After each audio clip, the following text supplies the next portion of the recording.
This episode of the Off-Road Podcast is sponsored by Warn, Colby Valve, and 4Patriots.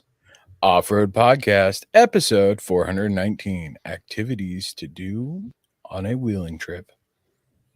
Tonight, Aaron buys a silencer, Coy goes mini wheeling with the boys, and Ben gets racks. Welcome to the Off-Road Podcast, a podcast about everything off-road. We cover the news, review products, and interview people in the off-road industry.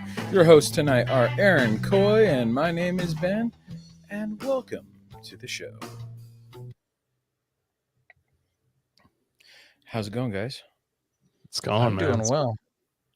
Well, Aaron, I'm really curious about this silencer you got. Tell me about it. What'd you get? Do you get like a It's PDW? it's a big one. It's a Hyperion? it's 22 inches long, and it's got a 3-inch inlet and a 3-inch outlet. Oh, lame. It's for like a howitzer. No, it's I really smashed up the exhaust on my truck. I didn't realize how bad it was. Here's a picture on the screen. It's hard to tell from that photo, but there's a plus sign that's ripped out under my exhaust, and I think that's just all from vibration. So it got damaged, and I think that the baffles inside that are welded inside, I think that they're just vibrating and ripping the stainless apart from the inside, which is pretty wild. So you set it on a rock and cracked it, and then it's only gotten worse. Yeah, I bashed it a few good times. So I wouldn't say a rock. He set it on a lot of rocks. Yeah. It's like it's done okay considering how many rocks it's touched. Yeah, and when I get the new muffler, I may see if the exhaust shop has any way to tuck it up any higher, but I think it's as high as it can go underneath the rig. So maybe I could put a couple skid plate bars underneath it, kind of like the ZR2 truck guys do, where they run those tubular bars or something. And do yourself the muffler skid plate mod. Exactly. So you're going to put rebar there? Like not rebar. No, rebar is not strong. Yeah, rebar I know. Is bendable. No, I would get some OM tubing. And what kind of muffler did you get? Is it something that has a cutout? So yeah, we discussed that, and I looked really hard to find one, and they're not cheap. They're not cheap, but the muffler was almost half the cost of a muffler with cutouts. So I just went with the factory. I say factory. It's the aftermarket muffler that came with my catback kit. So it'll just literally bolt in. Josh asked if the exhaust shop will do the work if I'm missing cats. The one that I went to last time said they would, but because I just bought the exact same muffler that I had and it is all slip fit, I'm going to just do it all myself. So we'll see. I may take it to them eventually, see if they can do anything with it. I really, really, really want to have an exhaust cutout. But those mufflers that had the exhaust cutouts built into them, they didn't get a lot of good reviews on longevity for the motor that operates the flap. One guy said that he put them in every 6 months into his car. It must have been a daily driver. I'm sure mine would last longer, but that's a lot. And then on top of that, literally on top of that muffler is where they have all the motor and everything. And like I said, my muffler is already tucked up as high as I think it can go against the heat shield without touching the heat shield. And if I put something on top of it, it would make the muffler hang down lower than what it is. So it'd get beat up even more. So you're going to look at doing like an inline one and just do it just before the muffler? That would be sweet. But that would have to be really custom because there is not any real space in front of the muffler. It collects at a Y, and then it's like 6 inches and it hits the muffler. So lame. Tim says that he hates it when the flat motor goes bad and asks if medical insurance covers that. No. Josh says not to cheap out on them. He did it, and it rattled so bad that he took it off. So what would be really cool is if you could just put a cutout like on the side of the pipe rather than having to have a Y with a cutout. If you could just cut a hole in the side and they have like an oval shaped one, that would be pretty slick. But I haven't seen anything like that. Yeah, instead of having a motor, have like a mechanical pull, a hood pull. They do make them where it's like a throttle cable almost that you pull and push. I've seen them like that. Yeah. So yeah, besides ordering the muffler, I spent a bunch of time in the shop pulling all the Romex that's going in the shops. Now that the bathroom's framed up, I got all the circuits in the bathroom pulled. I got a lot of wire going on in my shop, so I can't go any farther. Cost you, or is it just takeoffs from work? It's not takeoffs from work, but it's wire that I've demoed out of job sites. So I have not. Yeah, so it's all been free, and I have not used a single foot of my own purchased wire for my shop, which is really amazing. So, yeah, that's pretty cool. My big cost with all the electrical for mine. I actually went through and tallied up all the stuff I need, and it's like, oh, I need this and this. I'm like about ready to have Sarah buy some of the wire in Montana where there's no sales tax. Oh, there you go. I just got my air conditioning unit wired in today. The unit won't be here till September, I guess, but just in time. Yeah, just time for the heat wave. It's okay. So the next step is I need to run a bunch of conduit up high, and so I'm going to get the conduit picked up for that in the next couple days. And then I'll be pulling wire through all the conduit that feeds all the junction boxes, that feeds all my receptacles and bathroom and everything. So that's the next step for the shop. And besides that, we talked about on the show last week that we were getting dialed in for booking our flights to Vegas. Well, the very next day after the show, we booked them. So it is 100% official. Ben and Aaron are going to SEMA. Flights are booked. 2 separate hotel rooms are booked. I need to make that very clear. Ben is not sleeping in the same room with me. Not going to let it happen. I learned my lesson. You don't want to cuddle? It's not that I don't want to cuddle. I just want to be able to fall asleep after the cuddling. And your snoring is so bad. It's gotten better actually, but I'm going to call the hotel and ask to be put at opposite ends of the hotel from you. I feel sorry for whoever's close. Have to be on a different floor. Yeah, different floor. Opposite. Yeah, I want to be on the ground floor so I don't have to feel the floor below me vibrating. Ben, what have you been up to? Not much. I've started slowly moving stuff into the shop, because I need it out of my way, and so I've got to wire in the sub panel, and I have a bunch of stuff kind of in front of or next to the panel in the garage. So I need stuff out of the way. Like I have my computer. I had 3 toolboxes in here. I got 2 toolboxes moved out, some totes, and I went and picked up a rack today. And then after the show, I'm going to pick up some Cat 6A wire. Because that's another thing I'm going to run through conduit through the ground to the shop from the house. So I'm like, well, the guy had a spool of it. There's over 100 feet on that spool that I'll be able to run from the house to the shop. So perfect. And it's for dirt cheap. And I picked up a rack, more storage, more space for more storage to keep things organized, which has been my big goal. Like I usually during the summer, the first part of the summer, whenever I have time, I'll like pull everything out of the garage and organize it, because throughout the year it just gets worse and worse and worse. And then there's no point but only to have green screen behind me because it's that bad.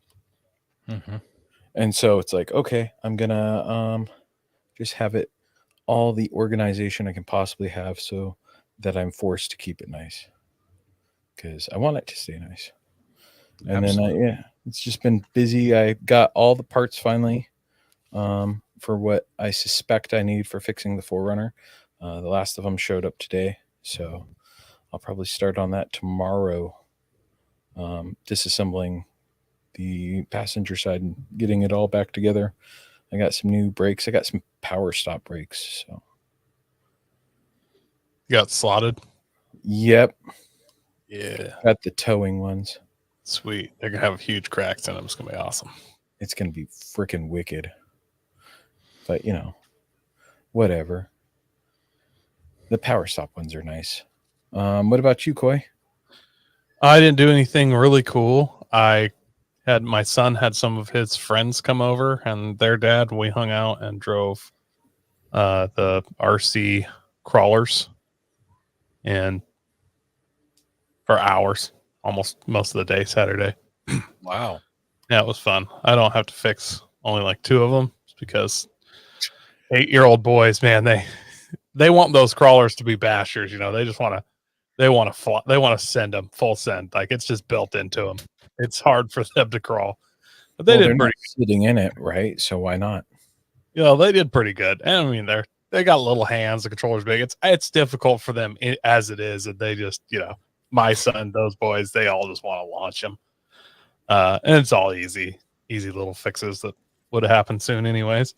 And then I had something else come in. Aaron, do you know what this is? I'm holding up a large black aluminum plate for those that can't see. That is the holes are a wing end plate, a massive one. Oh, okay, I can see that. Yeah, you can see that's gonna. I can't wait to see what kind of. Yeah, for the adjustment, I can't wait to see where you put that on the FJ. So that's going to be different. It's gonna be I guess. Cool. Yeah. Is that to keep you put it at the back of the FJ to keep the back window clean, like the air comes and hits it and it doesn't let dust settle on the back window? So I actually put this giant wing low right at the back bumper, and it knocks the dust down, pushes the dust back to the ground. When you're driving on those gravel roads. Wouldn't that be cool? I'd be interested in trying it, honestly. What if you put it in front and it just like push the air down, the dusty air down, so you wouldn't even need a snorkel. It would just hold that dusty air down under your rig the whole time. Yeah, but when I do a water crossing, then it would be like a diving plane and just shoot my FJ to the bottom of the river. It's not for the FJ, it's for my race car, but we got enough gearheads on here. I just thought I'd throw that out there. Wildly cool. Off-road related. Are those the guys you had on the Horsepower Hour? 9 Lives, ago? Johnny. Yeah, okay. I remember that episode. Yeah. Very cool. Well, this is not recorded yet, so you're going to have a live ad read here. So we've got This Week in Review is brought to you by 4 Patriots. Have you ever been concerned with the shelf life of the food you take camping? Since you're a listener of the podcast, we know you at least keep some emergency food stashed in your rig. 4 Patriots sells a variety of survival food and equipment that pair great with the off-road and adventure lifestyle. If you use code FRN, Foxtrot Romeo November, which is short for Firearms Radio Network, you get 10% off of your first order with 4 Patriots. So they sent all of us this 72-hour survival food kit that you would keep in like your house or whatever if you ever had to eat it for 72 hours. And it is there's oatmeal, there's it's like breakfast, lunch, and dinner. Oatmeal, mac and cheese, and creamy rice and vegetable. And it's not just any oatmeal, it's Grammy's sweet oatmeal. And the mac and cheese is the best ever mac and cheese. So we'll be taste testing this. We're gonna find out if it really is the best ever mac and cheese. We'll let our listeners know. Yep. We also want to thank our sponsor, Patriot Patch. Head over to patriotpatch.co and check out their selection of great patches, shirts, cleaning mats, signs, and stickers. You can also join the Patch of the Month Club for $15 and receive a patch, matching sticker, and artist proof each month. Did you guys get the patch of the month? You mean this one? Yes. I'm kind of disappointed. I wish it was Really? an electric lawnmower. So it's Oh, Oh, that would be cool. This patch was bigger than I expected. it was This is huge. Yeah, this is one of their bigger patches. I was not expecting it. Here you can see the size of my hand versus their patch. That is a big patch. That's going to take up a lot of space on my patch wall. Yeah, I have a patch door now. I've got the magnetic patch panels. I've got a couple of them. Uh-huh. And, that was one of the things I moved into the shop. Oh, So nice. It's on the door. It's kind of nice. I think I just need to go to like Joann's Fabric and get whatever that type of fabric is, or just take some patches with me and just start sticking it to fabric and find a fabric that looks cool that also sticks to patches well. You could And probably then use I'll- like fleece. Did you say lace? Fleece. Whoa there. Yeah. I Yeah, that could be probably. Stick it to some lace. Yeah, playing with my patches and my Hot Wheels. Yeah. Have tire troubles ever left you deflated? Colby Valve has got you covered. Ever have a valve stem leak? Colby Valve makes reusable and easily replaceable valve stems that don't require you to remove your tire from the wheel. They work with your off-road rig, ATV, side-by-side, commuter vehicle, or even your tractor. Never be left stranded again because of a busted valve stem. They also have a tire repair kit for those punctures that keep you away from doing your favorite thing, wheeling. Make sure to check out colbyvalve.com or ask for them at your local off-road products store. Well, we would you've probably heard about it, be talking about the Toyota Land Cruiser. There's been some news dropped on it, but we're waiting for a little bit more news, and we're going to be doing a whole episode dedicated to the Land Cruiser that's returning back to the States. So we're going to save that for another episode, but just so you know, we haven't forgotten about it. We saw it too, and we've got some interesting things to say about it. What are your thoughts just initially, Ben? Like, are you stoked or what do you think? You know, it's given me some good vibes. It kind of reminds me of like an FJ Cruiser, but then kind of a retro style Land Cruiser in some senses. So, and that was just the paint schemes. I didn't dig too hard into the articles yet, but I've dug fairly deep of what's there. And I'm gonna be honest, somebody did a Photoshop of it on 35s with bumpers and stuff, and it looked pretty sharp, but I cannot explain how incredibly disappointed I am overall. you know, Right? Like, it's a Bronco Sport with a Toyota badge is what it looks like. yeah, and here's something Mark mentioned here is the 45K or the 55K base price.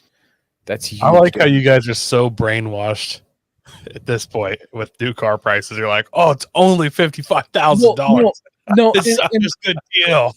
and I would normally act like that, but considering what the Land Cruiser was going before what, the 200 series, or was it Yeah, I 200? think that's like 30,000 cheaper.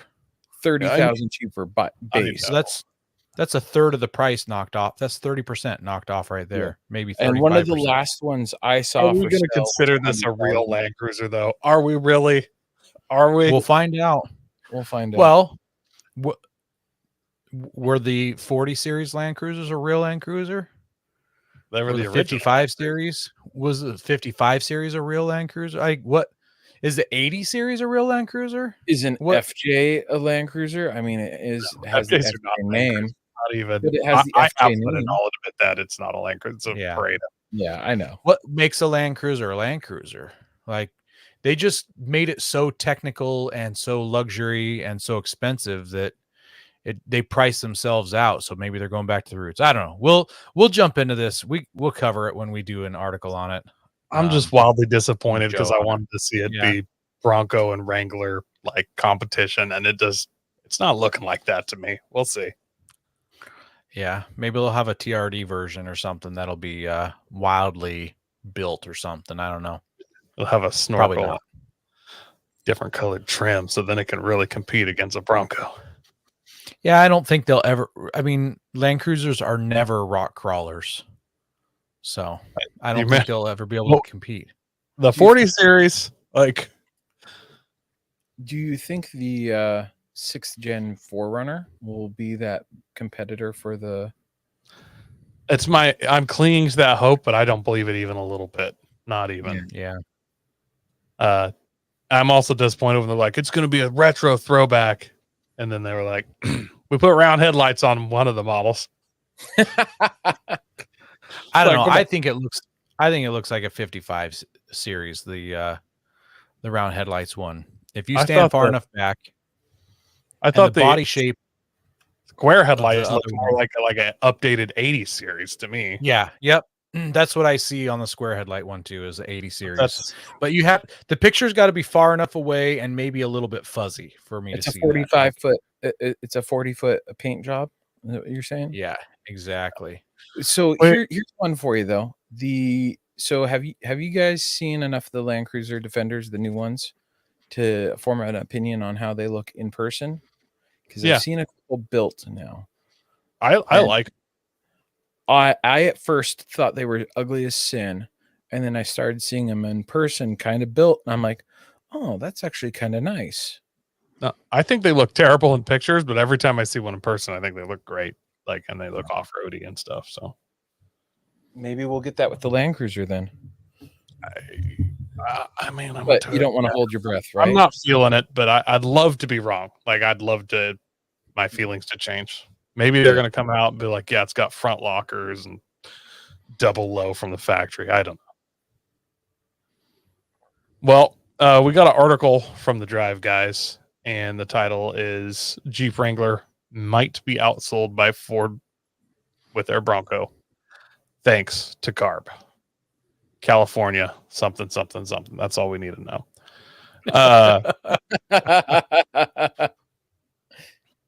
I believe it's the California Air Regulation Board or something like that. For some reason, California decides to control that entire section of the market, or that entire law, which is covered federally. And I don't understand how that's legal, but that's how it works. So we live by CARB now. Now CARB rules might just see the Ford Bronco best the Jeep Wrangler on the battlefield of sales figures.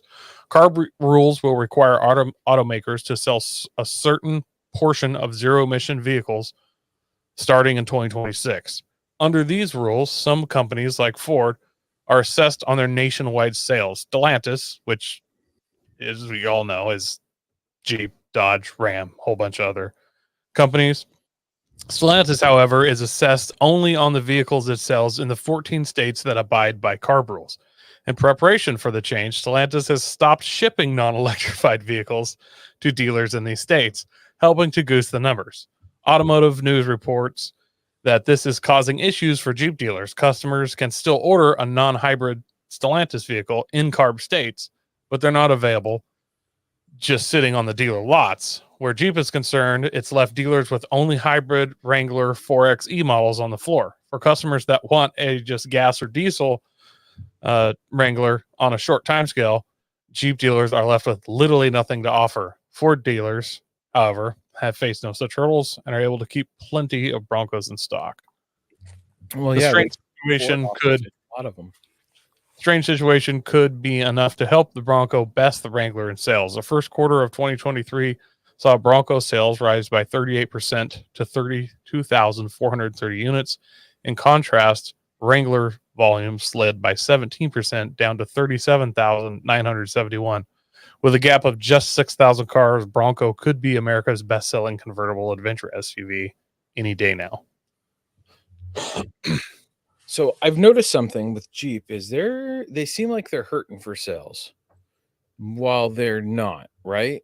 Have you noticed that? Like, they're offering lots of deals, like they're not flying off the shelves fast enough. So they're like, hey, buy this. At least around here, I've seen it. I've seen rebates and stuff offered. So it's like, is it they are trying to push up sales here where I'm not a carb state? Well, but I thought I was, but who knows? Washington always likes to follow California, unfortunately. Oh yeah. Same with Oregon. I don't honestly know which 14 states are carb states. Even really all states, when they make vehicles, they make them all according to carb rules for the most part, with the exception of like a couple crazy V8 stuff and whatnot. So I just pulled it up. It's California, Colorado, Connecticut, Delaware, Maine, Maryland, Massachusetts, New Jersey, New York, Oregon, Pennsylvania, Rhode Island, Vermont, and Washington. Yeah. Thanks, California. Ben,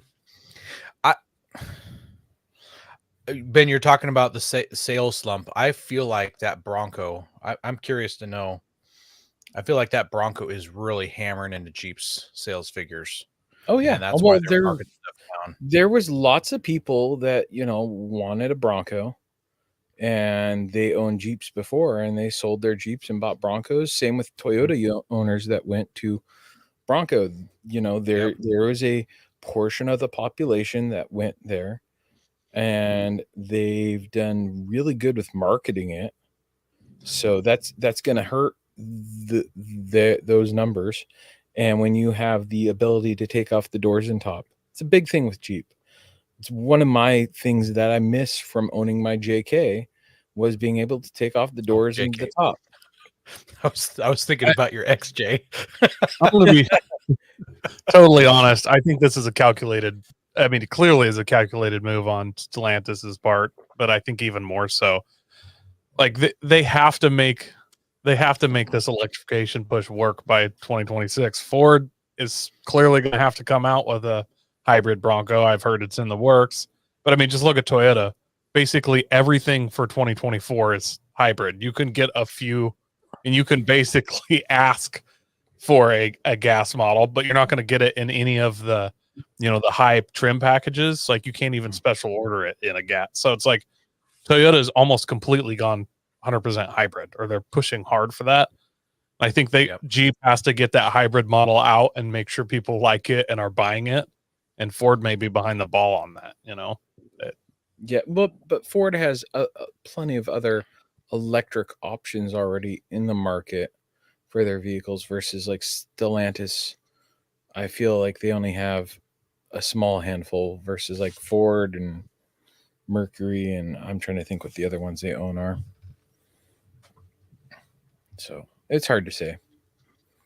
And then no one's even talking about Chevy. I heard they electrified the Blazer and it still looks the same, ugly.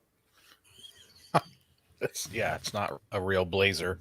Just like the Bronco Sport's not a real Bronco. I like how the Gambler 500 guys are calling it the Bronco 3. Like that's the successor to the Bronco 2. Oh, that makes me happy. Those guys, I don't know who's running their Facebook page, but they have been killing it for the past couple of months. Well, their memes and videos, like their Jeep ones, where they take a Jeep and make it a cab over with some little Photoshop. It's just like hard on it on the social media. Same with the Meow Mix thing. They did that with the Land Cruiser, with it just dropping. They did a bunch of Photoshops on that too. Yeah, so it was like a cab over high ace. I was way more excited about that. I was like, if that was real, I'd be full into that van. Yep. All right. Well, let's talk about Ford some more. So, this article is also brought to us by The Drive, and Ford thinks it's okay to stand up in your vehicle while you're off-roading. That sounds safe. Yeah. So here's the picture filed with the patent office.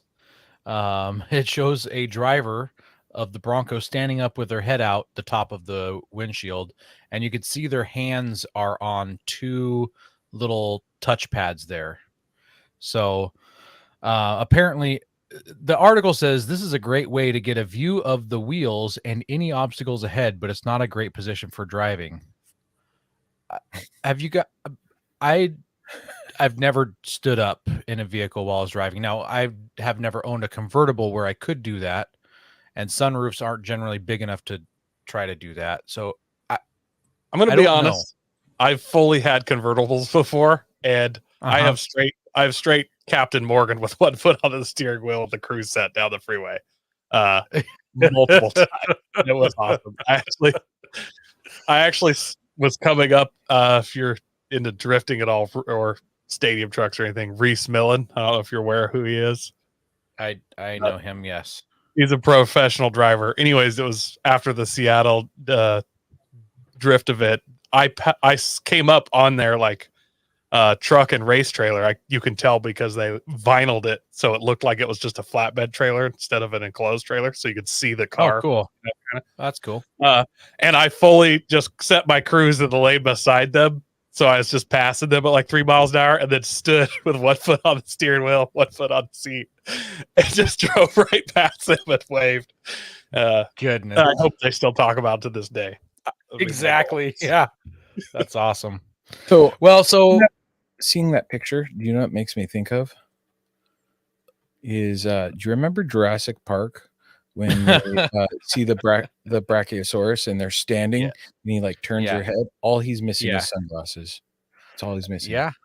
Yeah, it could be a scene from Jurassic Park. So let me talk about how this thing works real quick. So it says per the patent filing, the system intends to use sensors to detect when the driver has adopted a standing position. This will enable a secondary set of driving controls to use while upright. The driver can then guide the vehicle while standing up and taking in full view of the situation.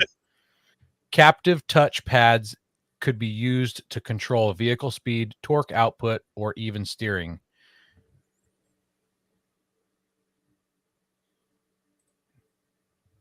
For our video watchers, Ben just dropped the Jurassic Park Jeep scene in there.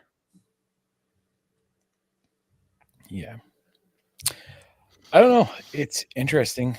I still don't think it's safe because can you imagine? Well, let's talk about that here. So this next sentence says, naturally, when driving standing up, Ford intends for the vehicle to be limited to a safe speed and operation. Dampening acceleration and braking is one method that would reduce the chance of the standing driver being jerked around excessively. Similarly, vehicle speed would be limited to just a few miles per hour. Detecting a driver's presence is key to the system.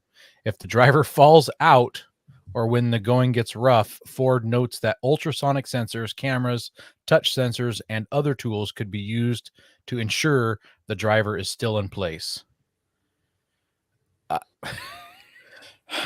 I've done some crazy rock.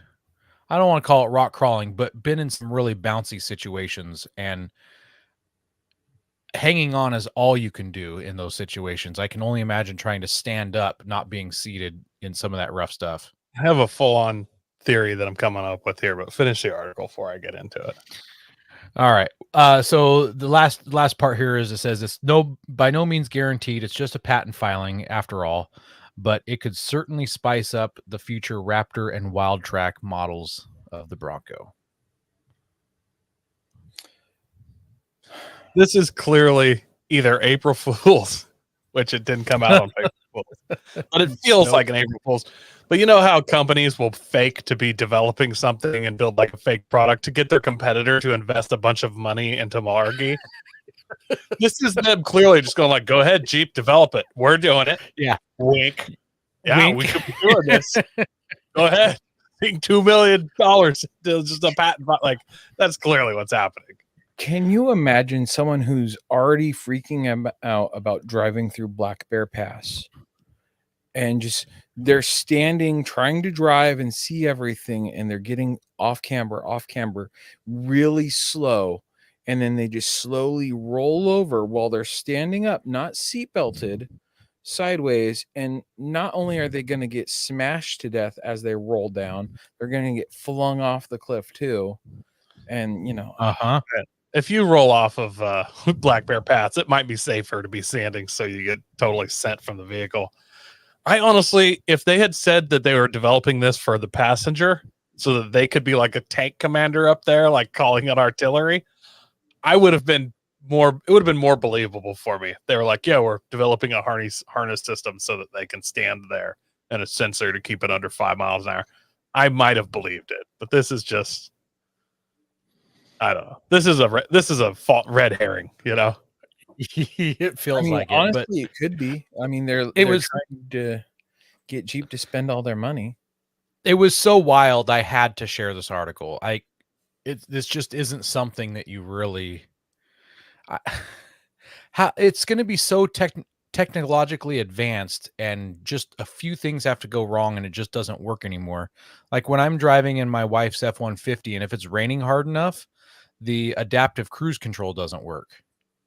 Yeah. So I like the idea that you have to wear like snowboard boots and there's like boot bindings on the you got to or clip something. in. You have to be locked in and you steer with your feet, you know? I don't know. This is ridiculous. There's no way it Josh- would even work right. And Josh I've asks never- if there's a bright yellow safety harness that you have to wear. Like, would that be like when you're using like fall harness gear and stuff? You got to clip in. Can you imagine the safety testing on that? Okay, we're going to test a crash at the 5 miles an hour that the vehicle is allowed to go while you're in this position to see what happens to the driver. yeah, this actually reminded me of something I used to do. I had a Civic hatchback with a sunroof, and I would pile like I'd put like my backpack on the seat so that my head stuck like literally neck out of the sunroof, and I could still reach all the pedals and stuff, but it just looked like I was an 8.5 foot tall person driving this car. And I would drive around like that, and people would just look at the weirdest looks. It was hilarious. I mean, can you imagine the people that are hacking Teslas right now, and they hack the Bronco so that you can do this on the freeway? It just also, have you ever been in a Jeep and be like, I'll stand up so I can see better? No, you can lean out the door. Like, I've never seen anybody do that ever. So I don't know.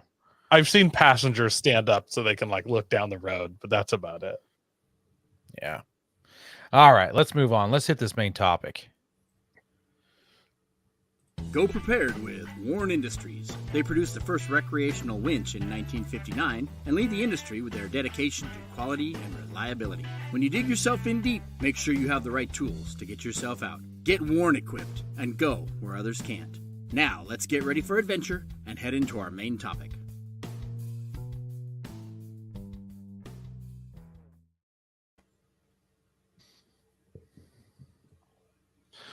Well, the main topic here, guys, is about Aaron's favorite thing to do while wheeling, which is put his muffler back on and hammer out his skid plates.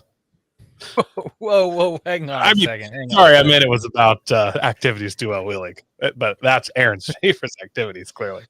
Well, if that's my favorite, Honestly, if that's that's my my favorite friends activity, hammer out skid plates. if that's my favorite activity, then Ben's favorite activity to do while wheeling is welding up spindles on the side of the snowy trail after he spends the night in the snow. And clearly you have that wrong, because it's Coy's favorite activity to do while he's out looking for his lost trailing arm bolt along desert roads.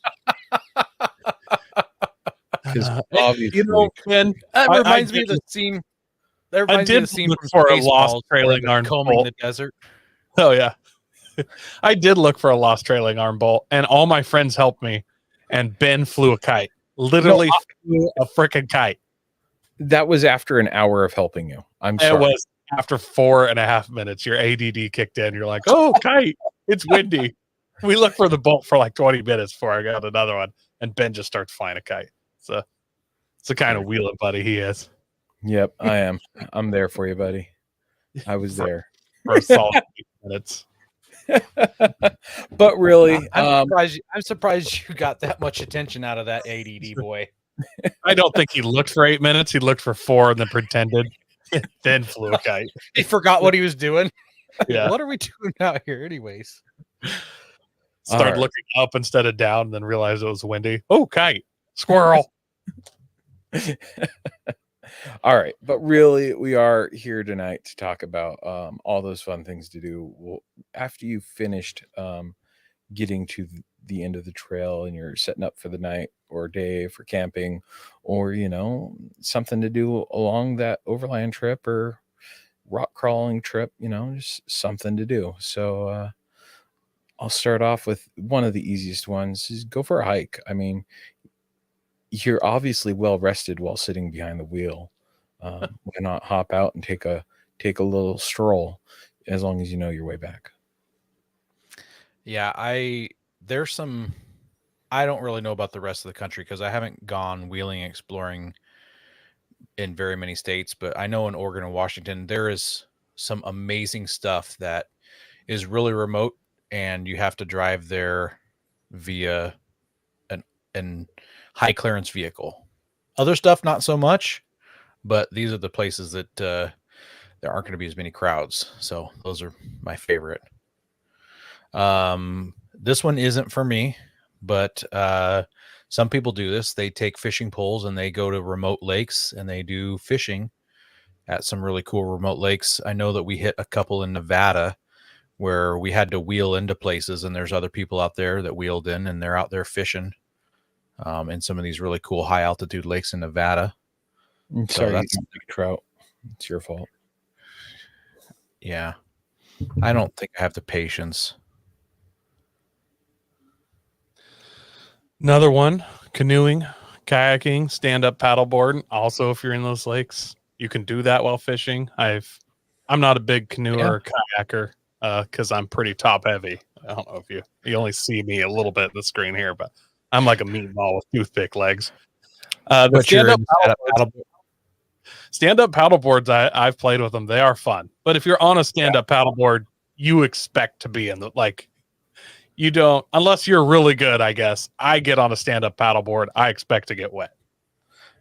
So you instantly fall over as soon as you stand up too? No, I had this thing called balance spin. I don't have balance, or I am toothpicks with a giant person up above. So yeah, it's no fun. But I like kayaking. So another one you can do is some gold panning. That's a pretty fun one to go out and mess around. I've done like a lot of gold panning, and it's always, I actually keep one in the truck all the time. My wife begs me to take it out because it gets in the way, but they're fun. gold pan, it doesn't take up any space. Yeah, I it's think just, your dog could drink water out of if you need to. That's- It's a dog that's- water bowl. that's kind of always my thing, is that it's multi-purpose. You can move water if you had an oil leak or something. You could pan with it. Yeah, I've always wanted a metal one so that I could like boil water in it, but I've never gotten a copper gold pan. So It's a good idea. Another thing I've seen a lot of people doing is they drag some mountain bikes or things like that around with them where they go. And they go mountain biking, hit some trails out in the woods. Josh says that you're an inside down triangle, just like the bodybuilders. I don't know an inside down. upside down, I think so. Yeah, I'm an upside down Dorito because I'm just down. Okay, I got it. Yeah, I've got all Very this good. table muscle. table muscle. I appreciate you trying to help me out, Josh, but that's Yeah. we'll call a square square. Rock hounding. I've actually heard about some really cool rock hounding. Actually, I guess I kind of have done some with like my trip to the Ringing Rocks in Montana, going out there just to hit some rocks with a hammer so I could hear them go sound like bells. So I didn't bring them with me back, but my kids always bring a handful of rocks home. Yeah, my kid like to bring home a lot of leverites. I always want to do more rock hounding. It's not something I'm ever able to do. Lever right. Yeah, Like, lever right there. lever 'cause I don't right wanna there. take 'em home. Yeah, no, I have to limit the number of rocks I bring home. They're allowed to bring home 4 rocks apiece. Oftentimes they're just regular rocks that are, red or have a This spot. one's cool. Look at this Look one. Guys, we're looking for obsidian. It's the black sharp one. Oh no, look at this one. It looks like a bird egg.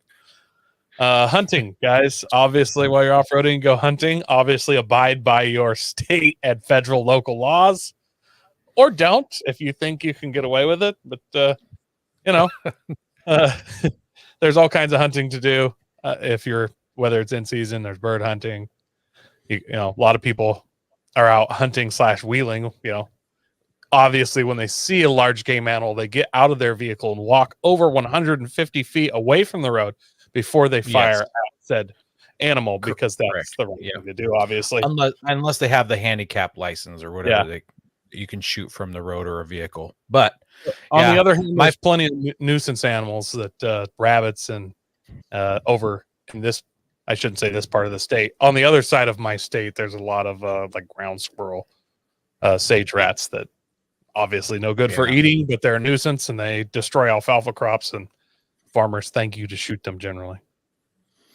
My father-in-law used to always tell stories about the hunting camp that they used to have at the top of this. Yeah, Josh, we'll get to your comment in a second. That's all right. I LOL that one. Yeah, me too. So he talked about where their hunting camp was, and they would drag these small camp trailers up the sides of these mountains and set up an elk camp on the top of these mountains. And he said it was like rock crawling to get to some of these places. So, yeah, maybe that's just where you guys go when you set up a hunting camp in the fall. So, Josh says lots of side-by-side guys like to go drinking and driving as something to do while they're on a wheeling trip. So yeah, I've definitely seen that. I've definitely come across that as well. I've seen that as well, and I've had my keys sing that siren song to me before. I've withstained, but I understand the attraction. Visiting old mines, homesteads, ghost towns. I love seeing old mines, man. It's one of the coolest things ever. Find you an old mine, go in there, then you start feeling short of breath, and you try to make it to the back. You can see the light at the end of the tunnel. It's zooming in and out like you just went to the dentist. You barely make it out to fresh air, and you wish you'd brought a canary. That's my favorite part about hitting up old mines. Just the raw excitement of almost dying from confined spaces. But Aaron showed me a bunch of old homesteads. I've just come across some old homesteads, and then ghost towns. Be totally honest, I'm almost always let down by ghost towns. It's like, oh, check out this ghost town. And there's just a concrete slab or one board. I will say Metropolis was a cool ghost town. There's actually like stuff there. But that's there was one stuff there. There was just like the school, and then there was a foundation, and then there was a graveyard. But I mean, it was more like than just a slab, at least. And then I went to the hot springs, and there's like an old dam and power system there. Like that's the most ghost town I've been to a ghost town. The rest are just half of the remnants of a structure. Yeah. The homesteads seem to be the most fun things to come across because they'll be pretty complete, and usually there's multiple structures and stuff. Yeah, there's some cool ones that I've found in Montana. But like the really cool ones where there's a lot of buildings, it's generally like already set up as like a preserved area, and they've got people there. And so it's more of like a paid place Historical to visit. thing. Yeah. I've never paid money to look at a ghost town. Well, the ones I've gone to is you don't have to pay. There's a donation you can give and all that to help preserve it. If I have to pay, there better be real ghosts. So that's all I'm saying. And then getting away from the light pollution, go see a meteor shower or use a telescope. Aaron and I have gone out once or twice to go see some meteor showers. That showed up in my Facebook memories a day or two ago. Yeah. Did you actually see the meteor showers? Because I've gone out multiple times to see the meteor showers, and it always clouds up. Aaron and I got to see meteor showers. We got to hear an owl with bronchitis. There was lots of trash in the camp around us. It was very exciting. And then I drove home with no first gear or second gear. Yeah, no and terrible headlights. Oh yes, those terrible headlights. Yeah. Cannot forget the old disposable hero. Yeah. How about throwing axes? Got a set of those that I have brought on some trips before. I should just make those a staple that they just always go with me because that'd be fun.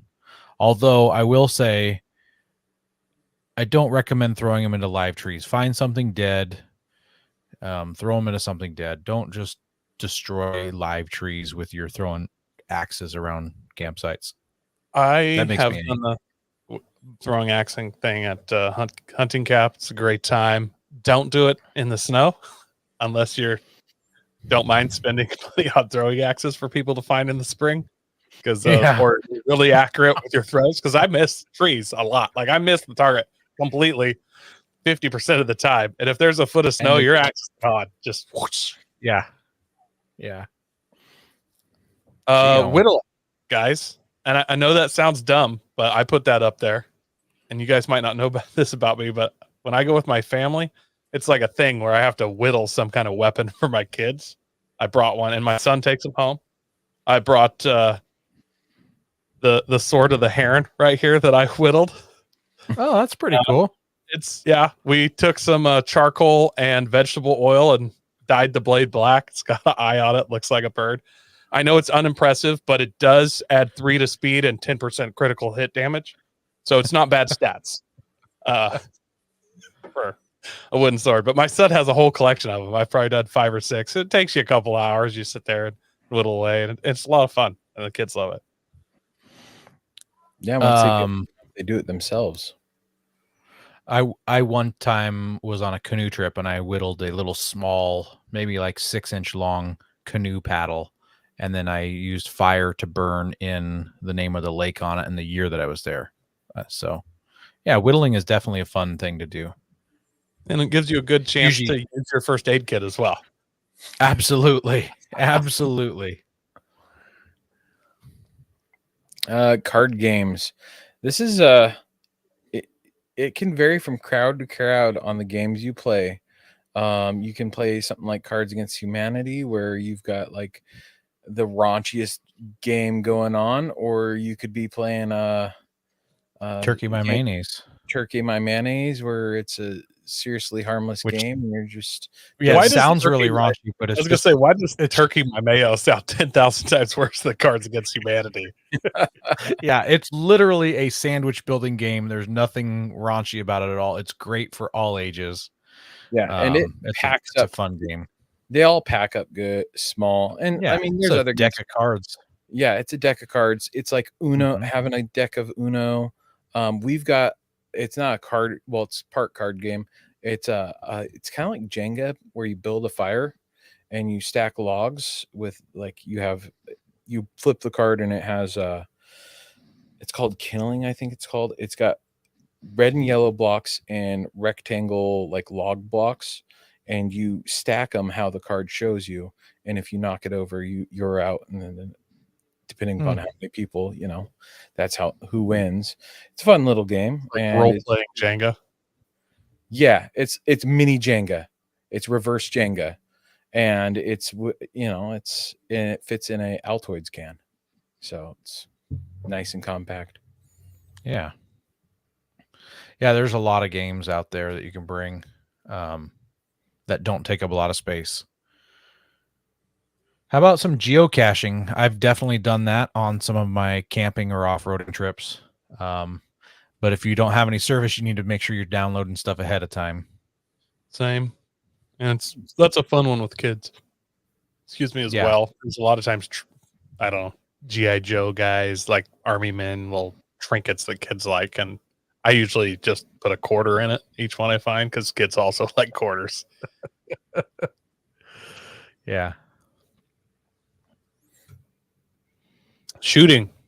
Who here's gone shooting while wheeling or camping? Never. Oh, yeah. Yeah. Plausible deniability. I've seen lots of guys mix that other drinking and driving one with the shooting, and that's a little scary, but please do it responsibly, obviously. But going out doing some wheeling and some shooting it's a staple of being an off-roader, right? Like, yeah. And time. The big thing is, shooting designated areas or, spots with, backstops. And if you're out in the middle of the desert or wherever and you start hearing ricochets because you're shooting in a canyon, consider stopping and moving if someone says, hey, I'm hearing the ricochets come back at us, because nobody wants to shoot their own friend or themselves. Yeah, No. speak for yourself. Yeah, and once again, like we're talking about shooting responsibly, don't shoot up a bunch of trees. In fact, somebody Or signs. or signs, but somebody got in some really big trouble. They were on Weyerhaeuser property, and they had to pay Weyerhaeuser for all the trees that they shot up for the value of the timber if it was full grown. So, yeah, bring targets, hang them on dead trees, or stick them against things.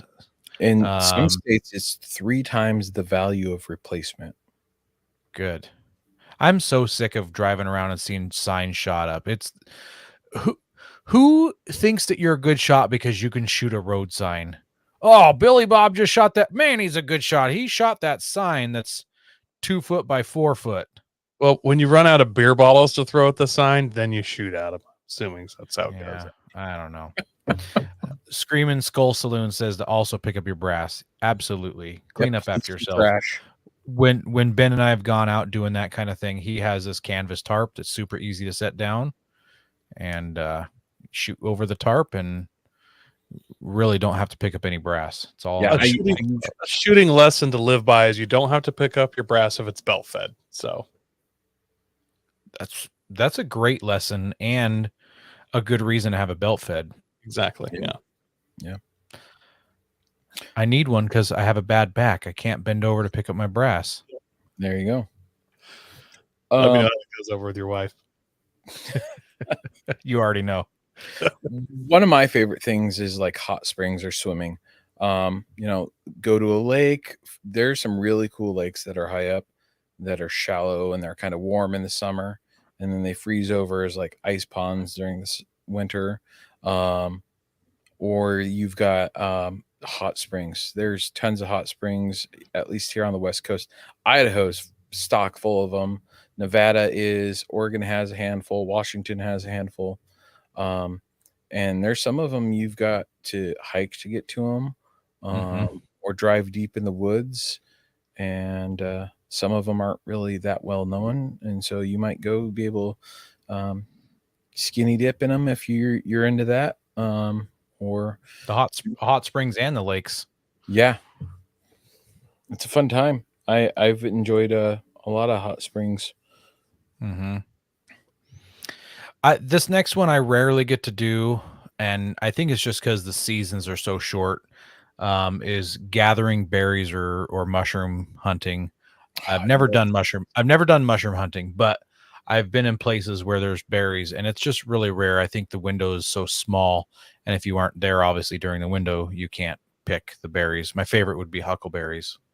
Yeah, I grew up going mushroom hunting with my grandparents. Hop in the back of the Jeep, we go camping, and then we go out and go mushroom hunting for chanterelles and all Trip that. for 72 hours. Oh yeah. That might have been what Grandpa was doing, And yes, Mark, chubby dipping is what would be in my case as well. And this is one for me in particular, not so much Ben and Aaron, but I like to bring the RC cars. I was in Moab driving my RC cars around. Same kids, whole family loves it. They're fun. Like, you have the little ones. They make some really small. They're 1/24 scale. They take up, you literally smaller than a shoebox with a controller, very small. You bring a couple of those, you can be sitting around camp. You just get some sticks and rock, build a little course, have your own competitions. Yeah. They're a lot of fun. I guess along with RC cars could be like flying a drone to do some drone footage or photography stuff. Yeah. Yep. This has been a very hot topic recently on some of the off-road groups, is kicking some Karens over. And both of them, in my opinion, would be good. But we're talking about the Karens as in the stacked rocks. Because, some hippies like to stack rocks. Just make sure you're kicking over not trail Karens that are supposed to be there. And like where you see a group of them in the river, or we're talking stacked rocks here. So kicking rocks. Kicking rocks, yeah. Kick Something we like to do as a group when we go camping while we're off-roading is having really large campfires, and then I don't know, lighting other things on fire with the campfires, things like that. You can use your imagination. I'm sure you guys have got some fun things to do. Obviously, we do it really safely. Almost always it's in the winter when you can't burn anything down. So We bring a firefighter with us, so it's that's totally true. totally Yeah. safe if there's a firefighter there. Yeah. Absolutely. They And usually the totally know what they're firefighter are the ones. Usually the firefighters are the biggest pyros, and They show all you that all the stuff. cool tricks. My wife really loved that firefighter, and then Henry told her a few things, and she's like, "Is he really that smart?" yeah. And then one that I've done a lot, you go up snow wheeling, you try and build an igloo or a snow cave. Love trying to build snow caves if you got enough time. Obviously, the good old fashioned snowman. Occasionally, you mix that with some tannerite and some shooting, and you make an evaporating snowman. That's always fun. Another thing I like to do is I'll build, a 2 or 3 foot tall snowman, like either on the bumper or kind of build it into the roof rack. And then this is for, not at a ski resort. You got to be up in the woods. And then as you come down out of the snow into warmer weather, possibly rain, you see how long it lasts. Oftentimes not to pavement. If you do make it to pavement, you take a picture. Frosty made it this far. Go ahead and knock it off so you don't, kill a pedestrian with a 10-pound snowman that comes off the roof. I thought you told me you like to build snowmen near the road, but over top of a stump, so people would crash into those. First of all, allegedly, Allegedly. I wouldn't say that. I've noticed that people, when they see a snowman in a play area, like to just smash over them with a car, and I like to build them over stumps and large branches and stuff. Allegedly. Do you hope Allegedly. that they drive a Ford Bronco? First Whether- of all, lower your voice. Secondly, that's alleged. All right. I Oh my also, if you goodness. build a snow cave, building a snowman on top of it, I've heard of guys doing this so that when they go to smash over the snowman, they fall into the snow cave with their vehicle. Small to a cave. Oh my goodness. A pit. Yeah, it's not. Yeah. Oh, Anyways, all that is just, that's just asking for bad karma. I would never do that. So absolutely. Yeah. Last but certainly not least, and this is probably should be at least the last thing you do when you're leaving camp, is picking up your trash. Because patrol your trash, pick up your brass, leave no trace, tread lightly, yada yada yada. Don't be a jerk, pick up your trash. Absolutely. Because it's you want that spot to be open the next time you go there, and you don't want to be blocked by a gate on the way in. Well, that was fun, guys. There's a lot of cool Yeah. stuff. I have to say I've done everything on that list, but I've done now. How do we go through it? Like I've done a lot of those. Brings back a lot of good memories. Yeah, it really does. It gives And I lots hope- of good stories. Yeah, I hope some people get to, kind of do some of this stuff. It's always good adventures. But guys, next week we're gonna have Hellwig on, so be sure to tune in for that. It's gonna be a good episode. Right on. Well, thank you everybody who listens to us weekly, and you guys who are hanging out with us live right now on YouTube. We miss our Twitch follower. We didn't have that guy following this week. Kind of surprised by that. But we do really appreciate you guys. Thanks for joining on, hanging out in the chats. Yes, Mark, next week is episode 420. We call it the Yeah, seven. man. No significance to that number at My all. eyes will not be red at all, I promise. Yeah. Make sure you're sharing us with your friends, helping us grow. God bless America. Hey guys, we're looking to reach more listeners. We're going to start reading Apple iTunes reviews on air. If you hear yours, send us a message with your address, and Yeah. This is another live ad read here, Ben, because we don't have this one recorded. So that Oh, wasn't yeah. the right one. Yeah. So also don't forget to visit Patriot Patch and join the Patch a Month Club. Check out our Guy affiliate link for up to 40% off. Also, don't forget to head over to Warren, Colby Valve, and 4Patriots to see all of their great products. Got a question or comment? Send it to us through our Linktree account or by searching for Off-Road Podcast. Also, you can listen to us live at overlandradio.com Mondays at 7 p.m. Pacific. When off-road, please remember to have fun, tread lightly, and be safe and courteous. Thanks for listening. Yeah, man. Aaron's over here trying to get me stabbed when somebody listening to this has gotten to a stump snowman.